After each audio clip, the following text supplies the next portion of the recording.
Welcome to the Becoming Superhuman podcast, where we interview extraordinary people to bring you the skills and strategies to overcome the impossible.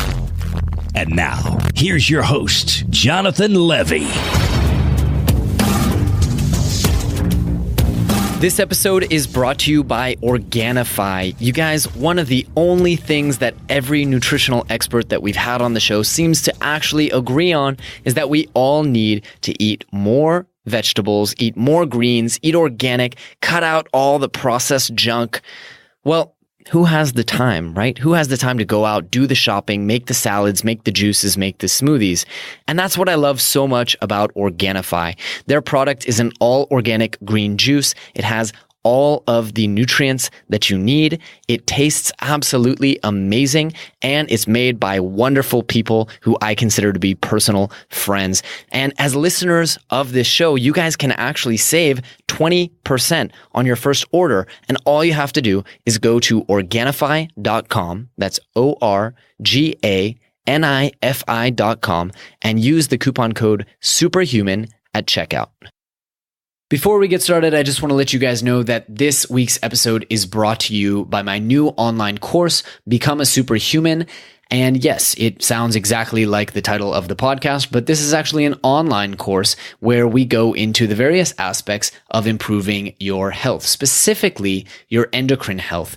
More specifically, getting your testosterone up to the optimal levels. Now, whether you're a male or a female, as we've learned in numerous episodes of the show, testosterone is the ultimate feel-good motivation, improved health, improved fitness, improved body composition, super drug. Okay, so everything from your mood to your recovery time and everything in between is affected by your body's endocrine health. And what my team and I have done is we've actually taken years of my own self-experimentation, years of research, every possible literature and study we could find, and we've condensed it into a simple 3 to 4 hour program that you can follow along and make simple, safe, and easy adjustments to your lifestyle to improve your endocrine health.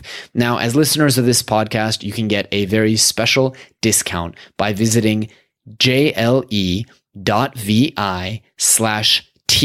That's jle.vi, just like my name, /T for testosterone. Greetings, super friends, and welcome to this week's show, which, as you remember, is brought to you because someone out there left a review, and in this case, that someone is Steph1 from France, who says, "I am hooked, 5 stars. I discovered this podcast a few months ago and have listened to most of the episodes. The content is of great quality. Jonathan makes an excellent job in asking the questions that listeners want deeper knowledge in. Life hacking is the way to go, and my inspiration comes from this podcast." Well, thank you very, very much, Steph, for making this week's episode happen. And for those of you who have not left a review, well, it is on you to make sure that we release another one next week.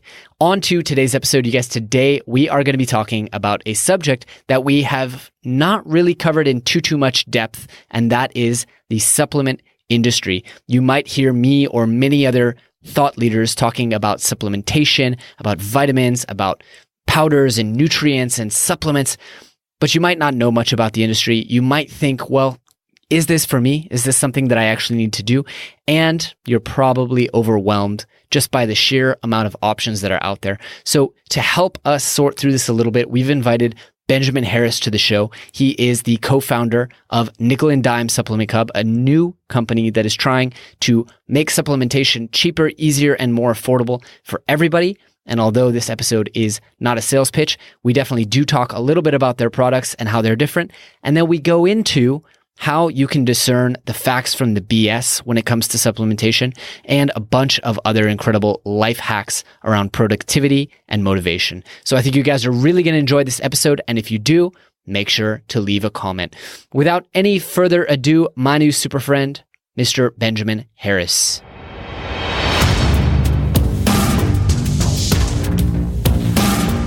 Mr. Benjamin Harris, welcome to the show, my friend. How are you doing today? I'm doing well, Jonathan. I appreciate you asking. Thanks for having me on. How are you? Yeah, living the dream, man. Living the dream. I'm really excited to hear a little bit about your journey and what you guys are up to. Thank you very much. Yeah, looking forward to talking about it. So Ben, for those who don't know about what you guys are doing, tell me a little bit about your background and specifically kind of how you got to be where you are today and what you guys are working on. Yep. So I have always been a born hustler per se. I was the kid making flyers on my own at 9 years old, putting them in mailboxes, mowing lawns, selling lemonade, stealing grapefruits down the road, then selling them to my neighbor. Any way I could actually just find ways to make money, I was doing it. And not even in a way of, because I wanted money. It was the chase. It was the hustle per se. I don't want to be cliche, with anything in saying that. And that had always stuck with me. And I always wanted to own my own business and knew I had to know how to market and how to sell. I couldn't teach myself how to sell. So when I had got out of college, that was my first career choice. And I had sold for ADP, the payroll company, which is, a $4 billion conglomerate, incredible company. And, going door to door with them was how I had acquired that trait. Had worked my way up, doing that within being a sales rep for them, outside sales with, conveying problems to people, helping them solve them, and then, ultimately acquiring them as clients. So that had led me, down to the road. And here I am with, quitting my job and, finally becoming an entrepreneur. I had some side businesses on the side with doing some e-commerce work that we'd had with actually a previous workout supplement company. But now we, in the midst of a crowdfunding campaign, are actually going on our third day as we speak on Indiegogo for Nickel and Dime Supplement Club. What that is the first of our kind brandless workout supplement membership company. So we are providing supplements the same premium quality at prices that have been unheard of due to the fact that they are brandless and they are going from a direct manufacturer to a consumer with a very similar business model to a Dollar Shave Club. I guess I don't like to necessarily model a business because we are doing it in our own way. But, to perk people's ears up, we say, the Dollar Shave Club of supplements. So people are like, oh, okay, I know what that is. That's, really kind of the truncated version of coming down the Ben Harris train tracks to where we are now. Awesome. So let me ask a challenging question, right? Which is, what's wrong with the supplement industry today? I mean, why start this company? There's so many huge companies out there like GNC and Optimum Nutrition doing this stuff. What's the problem that you guys are looking to solve? A loaded question, John. I'm just kidding. So with the supplement industry, is that we found is extremely overpriced. And it's something that, my business partner, Mike, and I, as college students, found ourselves emptying our paychecks to go to GNC. And it was something that, with dealing with sales reps who were commissioned, that it sent, there was no trust there, with recommending products that they are actually being pushed from brokers to that they get the most commission off of. And, we did know that firsthand from our first supplement company, because we have been in this space with being inside retail stores and seeing that, what was really going on behind the scenes and thinking to ourselves, got Mike and I scratching our heads. That's not fair. That's not even recommending what people, it's not listening to their problems. What are they after? What do they want to do? Rather than pushing a product that, is really helping ourselves rather than the actual customer. And that perked our ears from the retail storefront. But then with selling on, huge e-commerce conglomerates that do sell supplements that we all know, it just incredibly cluttered. Everyone claims they're superior. Everyone claims they're the best. And how do you choose? How do you educate yourself? And that was the problem that we really thought, hey, this is something that makes us different. This is something that we can solve. And there is truly, truly a gap here that we know we can bridge. So let me ask another kind of tough question, which is, someone in the audience might be listening right now and going, hey, I'm not a meathead. I'm not a bodybuilder. Like, what the hell do I need supplements for? And, I've got my own whole thinking on this, but I want to ask you, is this supplementation as a whole, is this something for people who are trying to be competitive athletes? Is this for the everyday Joe? And maybe, as a follow on to that question, if we could go into kind of some of the supplements and why you think they have value for your average person listening on their commute to work right now. Of course. And I will say that supplements the workout supplements primarily are what they say. They supplement the work that you are doing. Most important is diet and exercise. I'm definitely not here to say that it's going to get you to your goal. It's what it does. It supplements your way there.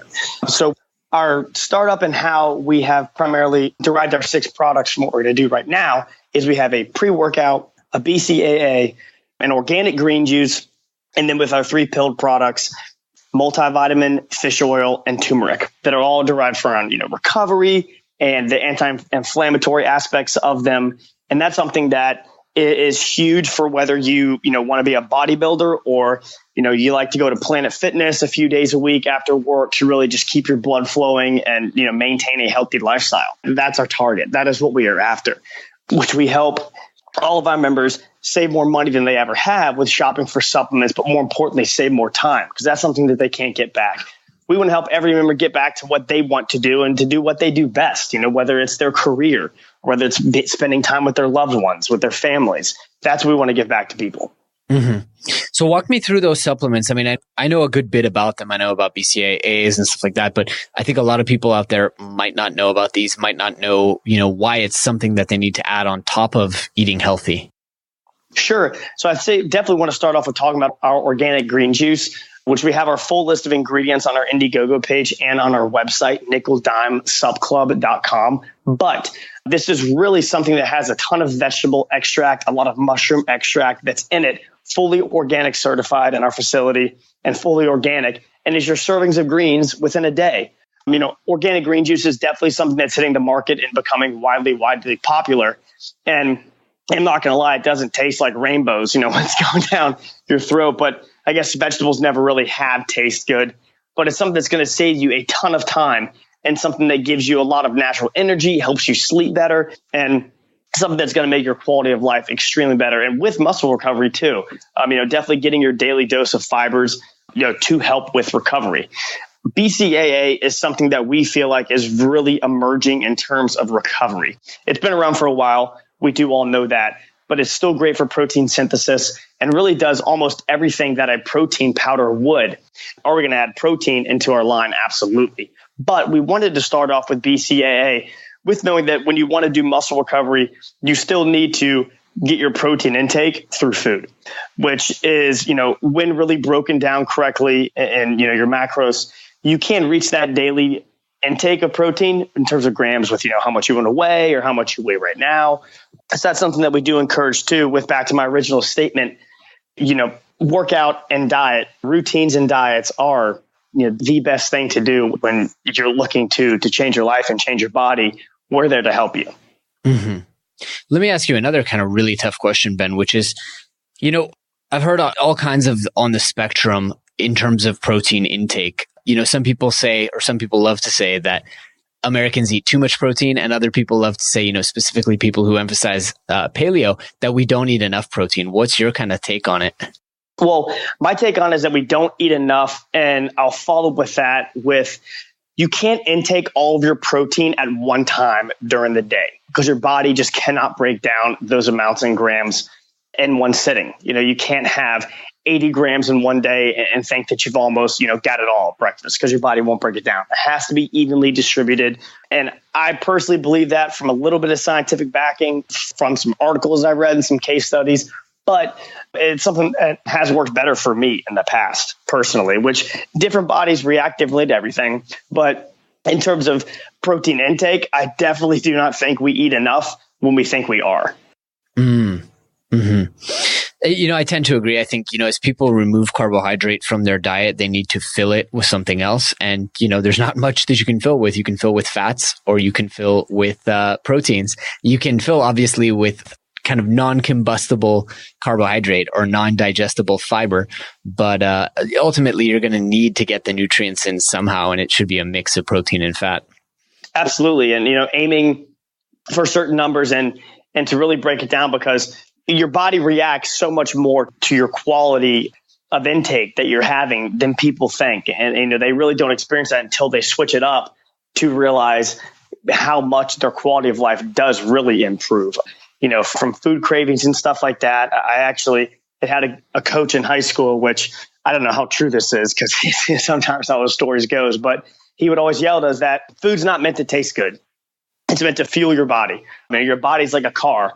You have to maintain oil changes. You have to take care of it. What you put in, you're going to get out. I mean, he used to always yell at us that, who cares what it tastes like? It's not meant to taste good. It's meant to be there. So that's something that stuck with me. I wouldn't take that quote to the bank or anything like that, but Definitely I did want to throw that tidbit in there. Right. I think, Rob Wolf, I really love his work because he talks about like hyperpalatability and how our tongues are so over kind of traumatized because we eat super salty, super sweet, super spicy, foods that we just should not have access to that quantity of sugar and salt and fat and all this kind of like crap and genetically engineered Cheeto dust that tastes amazing. So I would say like food should taste good to you, but it's nothing's going to taste as good as freaking Cheetos, Yeah, we love them. Ben, let me ask you another thing, which is talk to me about efficacy and supplements actually containing what they claim to. And, the other thing, I think I had a big epiphany in the process of doing the show when I realized, a couple different guests told me about magnesium and how important it is. And magnesium is one of these like things that everyone's deficient in and it's needed in 1,200 processes in the body and everything. Then I learned by interviewing folks on the show that magnesium oxide is pretty much not absorbed in the body. And even magnesium citrate is absorbed, 2% or 10%. It's the glycinates and the trionates and all these other more expensive forms. And then you go to a GNC or you go to a CVS and you look at all these great magnesium supplements and what do you see? Citrate and oxide. And it's like very clear that these manufacturers don't actually care about me getting the benefit of the product. Do you think that that's the case with a lot of supplements out there? And how do we avoid that kind of stuff? Which products specifically do we need to look out for? That kind of idea. Yeah, that is a great question. I'm glad you asked. So with our supplement manufacturing, and one thing that there's a huge problem with as well that I personally have a story from is when buying supplements, taking them, as I said earlier, different people's bodies react differently to, example, you could have a low tolerance for caffeine. I could have a very high tolerance for caffeine. Mm-hmm. We take the same pre-workout. I'm bugging out because it's the most caffeine I've ever had in my entire life.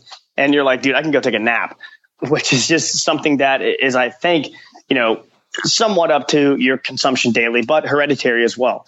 And with some of these supplements, when you look on the back and read the supplement facts, you see, Jonathan's blend, a proprietary matrix, which it doesn't tell you what's in the actual product. Why? Because it's rice flour, it's fillers, it's 90% something that doesn't even matter. And it's not a scientifically, dose that's measured out. And, there's the argument that, well, within this ingredient, you only need a certain amount, nothing else matters. So they just put it in there so you can mix it with, 6 to 8 ounces of water and stuff like that. But that's something that we found that I didn't think was fair. If somebody is trusting us enough to take our product and to use it for their results, heck, they're going to know every compound that's in that thing. So with our first company, that's one thing that we did with all of our supplements. And one thing that we are definitely doing with Nickel and Dime Supplement Club is really letting everybody know, here's what's in it, here's what it does, why you should have it, why you should not have it. Because sometimes, like I said, it's not for everybody. And magnesium is something that is extremely, extremely essential for bone health, obviously, that everybody knows. But I think, with your question, what it derives back to the original thing is I think manufacturers are making these for their markup, for their dollar, with everyone saying that certain types of magnesium are not beneficial. They're not, but they're being made for the profit margins for the dollars. At the end of the day, that's what these bigwig corporations are after. Definitely. Are there any other kind of supplements that you've seen in the market where you're just like, dude, they're not putting in the actual stuff that I need to actually get the benefit of the product here? So for example, creatine is pretty easy. Creatine monohydrate, it's pretty hard to mess that up. Magnesium is an example of one where you really want high quality. Probiotics is probably another one where it's like they're putting just junk in. Can you think of any others where people really need to read those labels and be super careful?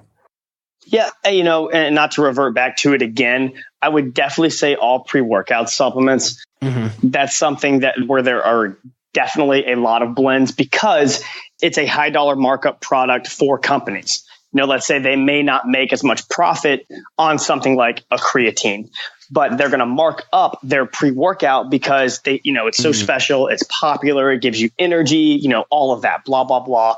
But, there could be some dangerous fillers in those products.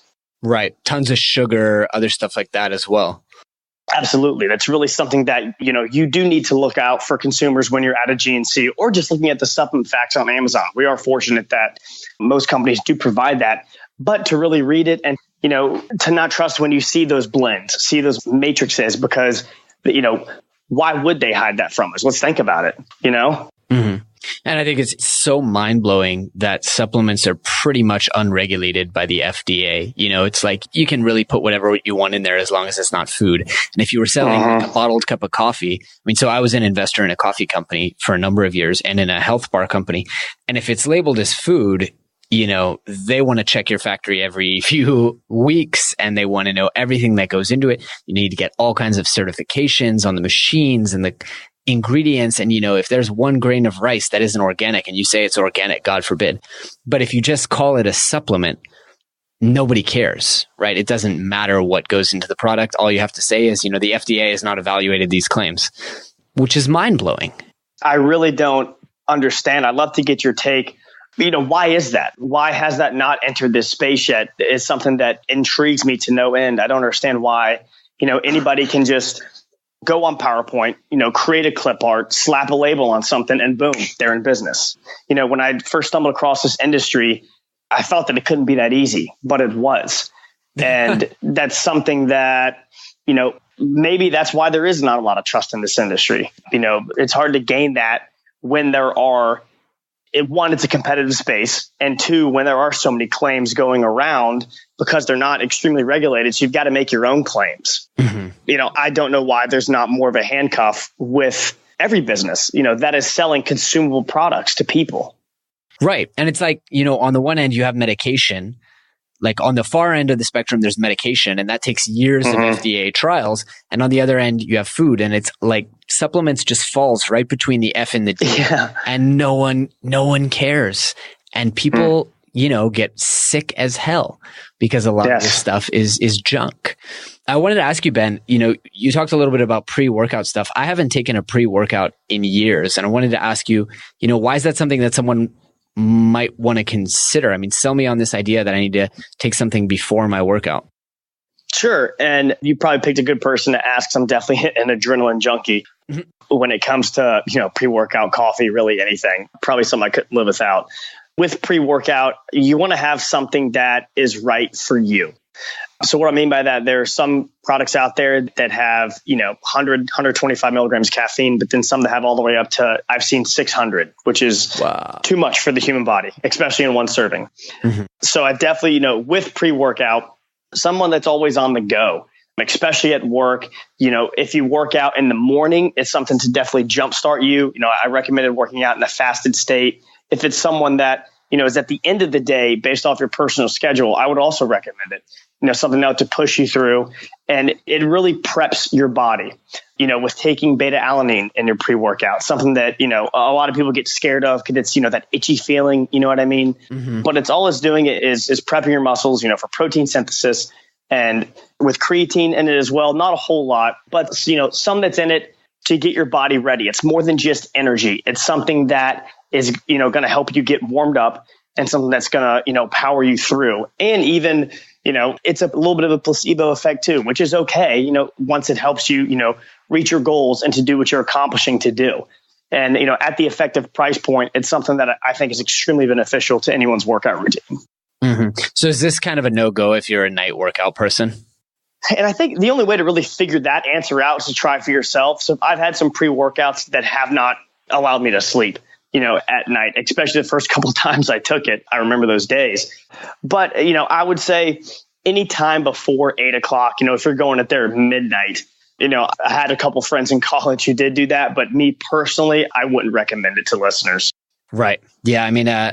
They all say, it's pretty commonly known that if you get a lot of movement in the morning, it's better for you and it's better for your sleep, and you'll sleep better, you'll wake up better, and you'll have a better day and the whole deal. But I can't motivate myself. Part of it is like, if I don't go in the evening, then I have to go to the other branch of the gym because they're not open in the morning. It's like crossing the whole city and morning traffic. And it just becomes this whole like nightmare.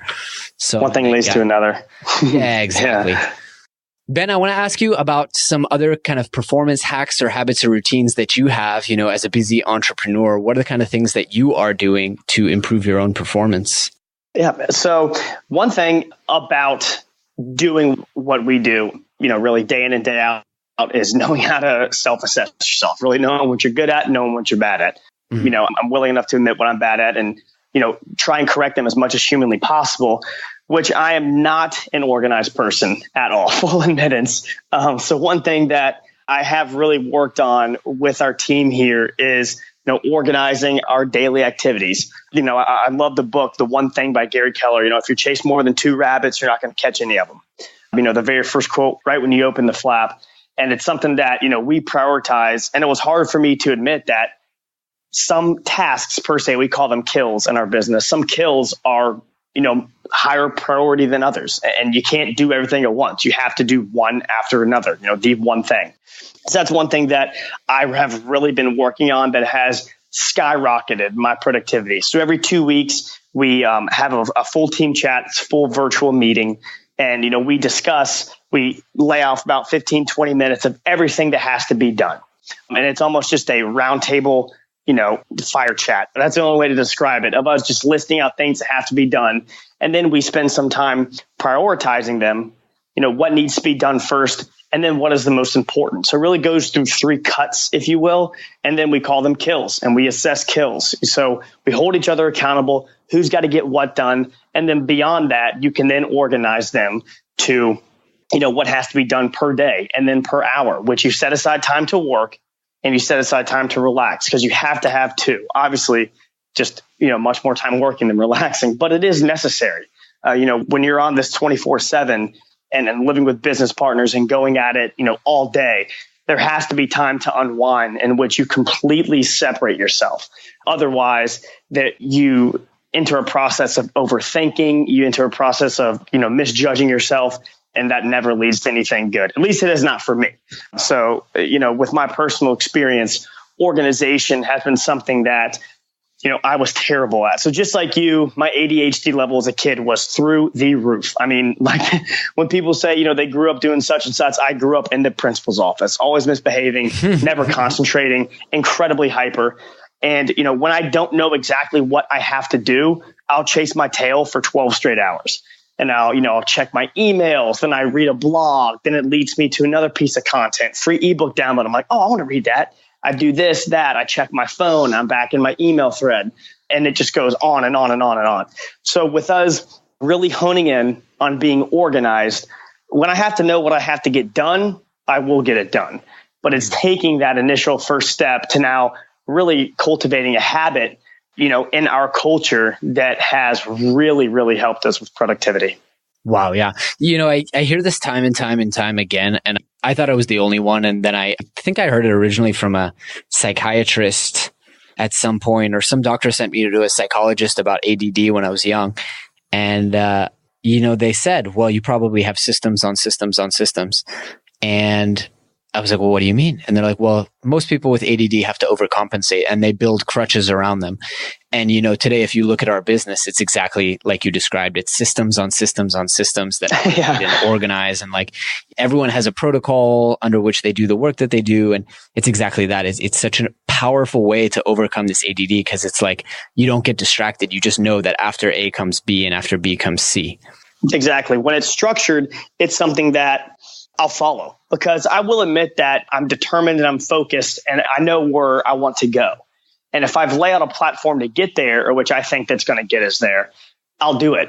But it's the organization that was such a tough key for me, because, I would just sit there and completely remain unfocused. I mean, my attention span is still about, 0.6 seconds. But, if I can revert back and pull myself back to where I need to be, that's what's beneficial. And the system that works for me and ultimately for our business. Amazing. Let me ask you this, since you're the supplement guy, have you tinkered around with nootropics or smart drugs at all? I haven't personally, with Nickel and Dime Supplement Club. we plan on expanding to a full product line. So anything you would see on the internet or inside of a GNC, a vitamin shop, we want to have that in our brandless inventory.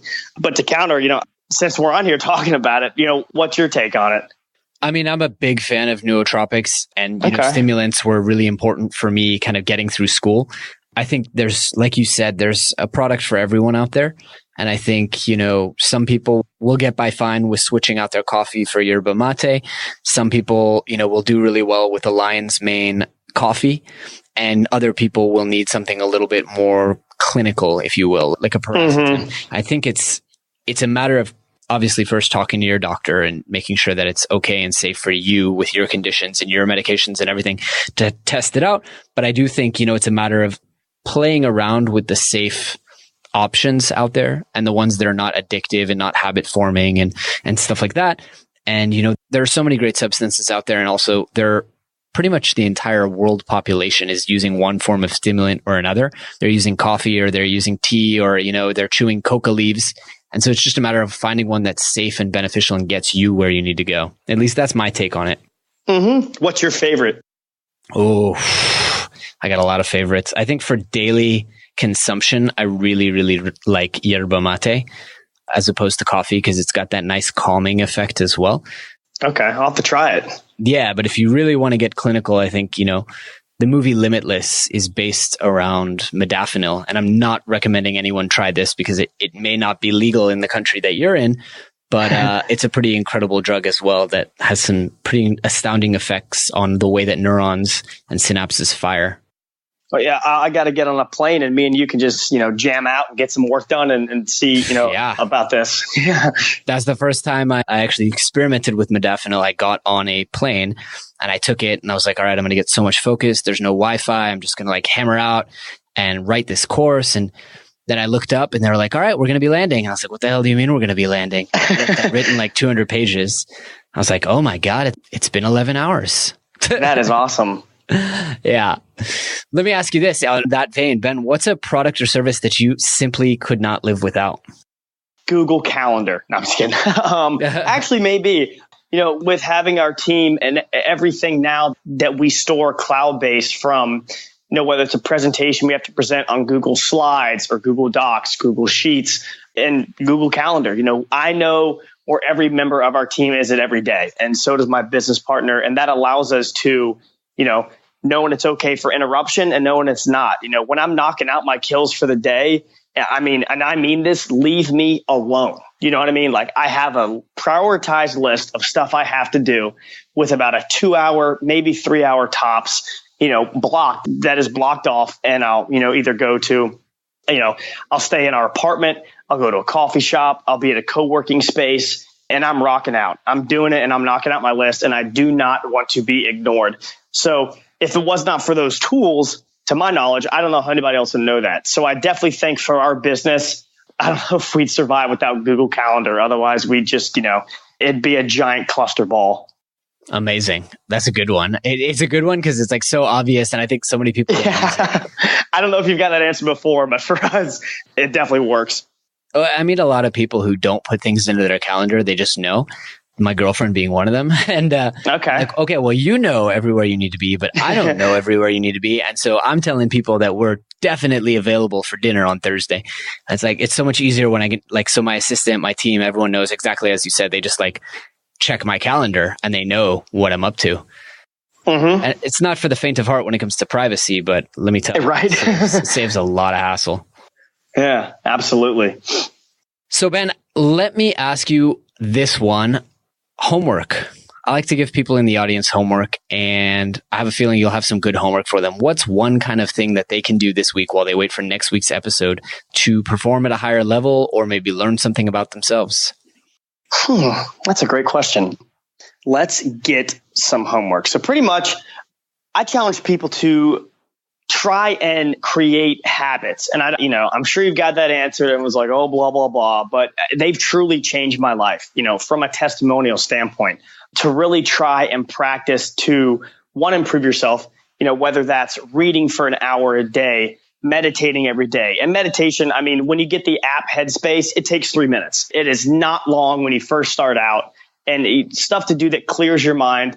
And I would challenge people to find their escape. And a fun way to do this is from Happy Gilmore when they talk about finding your happy place. And it's something that you can really do every time where something doesn't go the way you want to. Because you and I know, and everyone probably listening to, that happens almost every day, more than one time. But you have to have habits that you revert to that, cause you to not just lose your mind. And whether that's meditating, whether it's escaping to read, escaping to something that's productive. Me, I like to escape in the gym. I put my phone on Do Not Disturb, and I just have it to listen to music. But that's something that I just escape to. And that is my time where I'm not on my phone. I'm not on, Facebook, Twitter, Instagram. I'm not responding to text messages. That's my 45 minutes to an hour where that's my escape. And with really everything that doesn't go your way, you have to have that to bring you centered. So definitely cultivating a habit to find your escape. Because I'm telling you right now, if you don't have it, you're going to lose it without a doubt. Definitely. So I know we're coming up on time here, Ben. I want to give you the opportunity to tell people just a little bit about how they can learn more. I know by the time this episode comes out, hopefully your Indiegogo will be pretty much fully funded. Where can people learn more? Where can they get in touch? And how can they kind of get involved with what you guys are trying to do? Absolutely. So we have a website right now, nickeldimesupclub.com, SUPP club. And that is just a blog that we index, that we update on a regular basis. So right now, pretty much when it's aired, if you guys want to go check out our blog, sign up for our email list, we do some great giveaways. By all means, can do so. From our Indiegogo campaign, we have crowdfunded almost $5,000 in our first 2 days. So we're hoping to really make some noise. We've got some really cool PR things lined up here. They're going to be coming out within the next weeks. But Nickel Dime SC is what we are on our social media, Twitter, Facebook, Instagram. And that's something that we're going to use as a platform to change this industry, Jonathan, to have an education portal that's going to be like never before, to have people know exactly what they're taking and to have something that's formulated around them. When you come to our website, which is not live now, like I said, we have a WordPress blog, but we are in the process of building a full platform, a full website that is going to capture some information about you. Tell us a little bit about you. What do you like? What don't you like? What kind of routines do you like to do? What are your goals? Really, who are you? And then who are you looking to be? Based off the information you give us, we are then going to recommend something that we feel is best fit for you.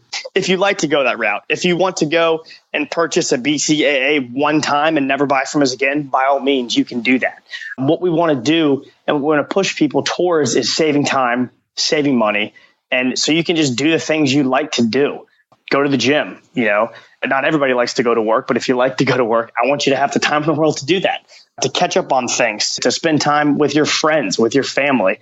That's what we're here to do. We're not meant to sit there scrolling on Amazon through 600 BCAA supplements to find out which one's best. Tell me a little bit about you, and then I'll tell you what we think we should do. Amazing. So with getting in touch with us, being on our website, and following us to make sure that you're up to date on all the progress that we do have. Amazing. Awesome. Ben, so I want to thank you very, very much for your time and for your wisdom, sharing your energy. But before I do that, I want to ask you, what is the number one biggest takeaway that you hope people remember from this episode? To definitely, not be scared to risk it all. And when I mean risk it all, I literally do not mean everything, but to do something that makes you uncomfortable. And actually, now that I'm on this point, I don't mean to go into a rant. Let's tack that onto the homework too. And I had a boss that at one time told me, it takes 10 seconds of insane courage and to do something every day that makes you a little uncomfortable. Because I have a mentor that always pushes me to do that. And you will just be so surprised at what you were so scared of. And then you sit back and you're like, that wasn't that hard at all. Like that was, whether it's talking to you and being on a podcast, that's something that's intimidating. Whether it's, talking to anybody or reaching out to go do that, that's something that once done, you'll constantly surprise yourself. So one takeaway that I hope listeners take from this is to, one, get organized. Absolutely, without a doubt. Prioritize your list of tasks to know what you have to do. And next time you find yourself reverting back, from completing something or from saying something or from doing something, just do it.